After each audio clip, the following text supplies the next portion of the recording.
भारत को मिला ऐसा दुर्लभ खजाना, अब बिजली के क्षेत्र में आएगी नई क्रांति। अब बिजली लो फ्री, बिजली बिल गया तेल लेने, अमेरिका हुआ बर्बाद। अब भारत की बेशकीमती मिट्टी पैदा करेगी बिजली। जी हाँ दोस्तों, इस समय कुदरत भारत पर इतना मेहरबान हो गया है कि ताबड़तोड़ भारत की भूमि दुर्लभ खजाना उगल रही है। और ये खजाना ऐसा वैसा खजाना नहीं है, बल्कि सोने चांदी से भी ज्यादा कीमती है। इसका एक छोटा सा टुकड़ा भारत का पूरा नक्शा बदल सकता है, यानी अमेरिका और जापान से भी एडवांस कंट्री बना सकता है। मोदी सरकार का जो सपना है भारत को आत्मनिर्भर बनाने का, उसमें मील का पत्थर साबित होगा। और भारत में कब क्या हो जाए किसी को कोई पता नहीं, इसलिए दुश्मन देशों के होश उड़े रहते हैं। दोस्तों, हमारी धरती अपने गर्भ में अकूत खजाना छिपाए हुए बैठी है, और यही वजह है कि जब से भारत ने आत्मनिर्भरता की कसम खाई है, उसके बाद से हमारी धरती एक के बाद एक दुर्लभ खजाना उगल रही है। और वो खजाना है जिसके बिना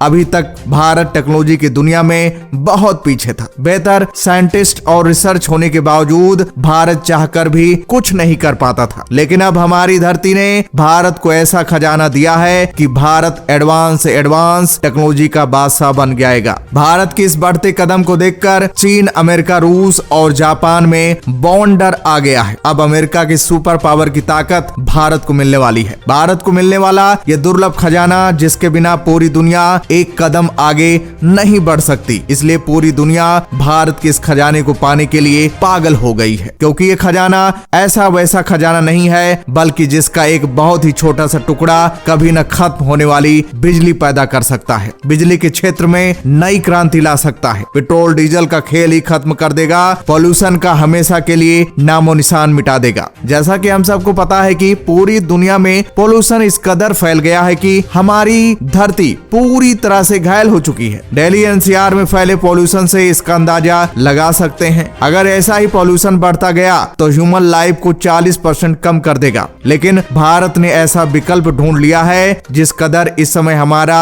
भारत एनर्जी सेक्टर में नई क्रांति लाने के लिए बड़ी शिद्दत से जुटा हुआ है, उसमें ये खजाना आग में घी की तरह काम करेगा। अभी तक भारत में ये खजाना दूसरे देशों से पूरा इंपोर्ट होता था। चीन, अमेरिका और ब्राजील जैसे देश इस खजाने के शहंशाह बने बैठे थे। लेकिन हमारी धरती ने इस कदर करवट बदली कि पूरा का पूरा खजाना खिसक कर भारत चला आया। सोचने वाली बात तो यह है कि यह दुर्लभ खजाना चीन, अमेरिका और ब्राजील के पास बहुत ही कम है, फिर भी इसके शहंशाह बने बैठे हैं। इसके पीछे की असल वजह यह है कि ये देश चिली, बोलिविया, ऑस्ट्रेलिया और अर्जेंटीना जैसे देश को अपना गुलाम बनाए हुए बैठे हैं, क्योंकि इन देशों के पास इस खजाने का कूद भंडार मौजूद है। लेकिन भारत में जो खजाना मिला है वो चिली, बोलिविया और ऑस्ट्रेलिया जैसे देशों से भी ज्यादा है। इस दुर्लभ खजाने को सफेद सोना भी कहा जाता है। तो दोस्तों, आगे वीडियो में जानेंगे कि ये कौन सा खजाना है और कहां पाया गया है, इससे कैसे बिजली पैदा होगी। तो दोस्तों, वीडियो को ध्यान से जरूर देखिएगा और कमेंट बॉक्स में जय हिंद लिखना मत भूलिएगा। दरअसल दोस्तों, जेएसआई की टीम को जम्मू कश्मीर के बाद झारखंड में सफेद सोने का कूद भंडार मिला है। ये इतना है कि भारत की पूरी एनर्जी डिमांड को पूरा कर सकता है। अब दूसरे देशों पर निर्भर नहीं रहना पड़ेगा, बल्कि दूसरे देशों को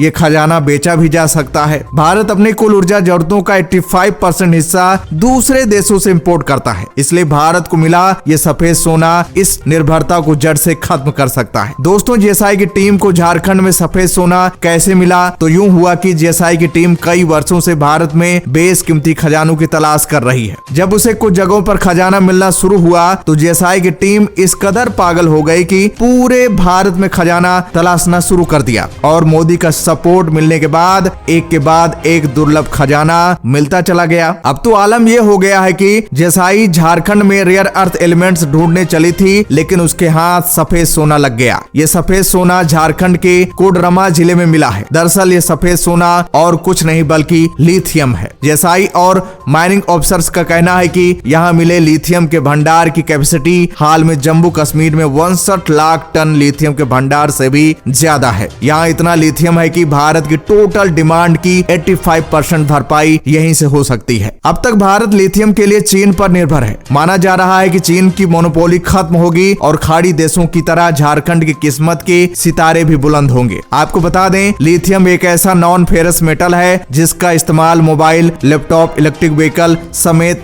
कई रिचार्जेबल बैटरी बनाने में किया जाता है। भारत लिथियम के लिए पूरी तरह इंपोर्ट पर निर्भर है, लेकिन अब ऐसा नहीं होगा। आपको बता दें, लिथियम दुनिया का सबसे हल्का मेटल है, साथ साथ बैटरी से चलने वाली हर डिवाइस की जान है। ये केमिकल एनर्जी को स्टोर करके उसे इलेक्ट्रिक एनर्जी में बदलता है। आज घर की हर रिचार्जेबल इलेक्ट्रॉनिक और बैटरी वाले गैजेट में लिथियम मौजूद है। यही कारण है कि दुनिया भर में लिथियम की जबरदस्त डिमांड रहती है। 1 टन लिथियम की ग्लोबल वैल्यू करीब 57.36 लाख है। एक और जहां दुनिया भर में एनर्जी का ट्रांसफॉर्मेशन हो रहा है, वहीं दूसरी ओर फसल एनर्जी से ग्रीन एनर्जी की ओर हर देश तेजी से बढ़ रहा है। एयरक्राफ्ट से लेकर wind turbine, solar panel, electric vehicle, mobile और घर की हर छोटी बड़ी रिचार्जेबल डिवाइस में लिथियम का इस्तेमाल बढ़ता जा रहा है। अकॉर्डिंग वर्ल्ड बैंक की रिपोर्ट, साल 2025 तक लिथियम मेटल की ग्लोबल डिमांड 500% तक बढ़ जाएगी। इस लिहाज से झारखंड में लिथियम का कुछ भंडार मिलना न सिर्फ स्टेट की बल्कि देश की इकोनॉमी के लिए बेहद फायदेमंद है। दुनिया भर में लिथियम सबसे ज्यादा बोलिविया देश में पाया जाता है, यानी यहाँ पर 210 लाख टन लिथियम मौजूद है। चीन के पास 51 लाख टन ही लिथियम मौजूद है। लेकिन अगर भारत पूरा लिथियम निकाल लेता है तो भारत के पास इन देशों से ज्यादा लिथियम रिजर्व हो जाएगा। इसलिए जैसाई धनबाद के सिम्फर, IIT, ISM और अदर IIT समेत कई अन्य इंस्टीट्यूट के साथ MOU पर साइन करने जा रही है, ताकि लिथियम एक्सट्रैक्शन पर काम तेजी से शुरू हो सके। लिथियम माइनिंग करने वाले इंस्टीट्यूट को भारत सरकार फंडिंग भी करेगी। सबसे खुशी की बात तो यह है कि झारखंड में लिथियम के साथ 2 जगहों पर सोने के भी अकूत भंडार मिले हैं। अब झारखंड के लोगों की किस्मत चमकने वाली है। अब झारखंड में रोजगार के अवसर पैदा होंगे। अगर बात करें लिथियम इंपोर्ट की, तो साल 2021 में भारत ने 6000 करोड़ रुपए से ज्यादा का लिथियम इंपोर्ट किया था और इसमें से 3500 करोड़ रुपए से ज्यादा का लिथियम चीन से खरीदा था। वहीं 2022 में भारत ने 13,673 करोड़ रुपए का लिथियम इंपोर्ट किया था और अब 2023 में लिथियम इंपोर्ट की कॉस्ट 13,673 से बढ़कर 23,171 करोड़ पहुंच चुका है। आपको बता दें, भारत खुद से लिथियम आयन सेल्स और बैटरीज की मैन्युफैक्चरिंग नहीं करता, चाइना से इंपोर्ट करता है, क्योंकि इस मामले में चाइना शहंशाह बना बैठा है। और यही नहीं, लिथियम आयन बैटरी को बनाने के लिए जिस हाई क्वालिटी लिथियम की जरूरत पड़ती है, उसका रॉ मटेरियल चाइना से ही इंपोर्ट करते हैं। लेकिन अब चीन के मोनोपोली को पूरी तरह खत्म किया जा सकता है और ग्रीन एनर्जी के मामले में देश आत्मनिर्भर बन सकता है। आने वाला समय इलेक्ट्रिक व्हीकल्स का है और ये व्हीकल बैटरी से चलेंगी। अब चिंता करने की जरूरत नहीं है। भारत में दनादन बनेंगी बैटरी, साथ साथ सोलर पैनल्स बनेंगे और इनसे बड़ी मात्रा में बिजली पैदा होगी। बिजली बिल का खेल ही खत्म हो जाएगा, महंगाई की कमर टूटेगी, मोबाइल, लैपटॉप, इलेक्ट्रिक व्हीकल्स सब हो जाएंगे सस्ते। पूरी दुनिया में भारत का बजेगा डंका। तो दोस्तों, भारत की इस कामयाबी पर हमें गर्व करना चाहिए। तो दोस्तों, जय हिंद, जय भारत।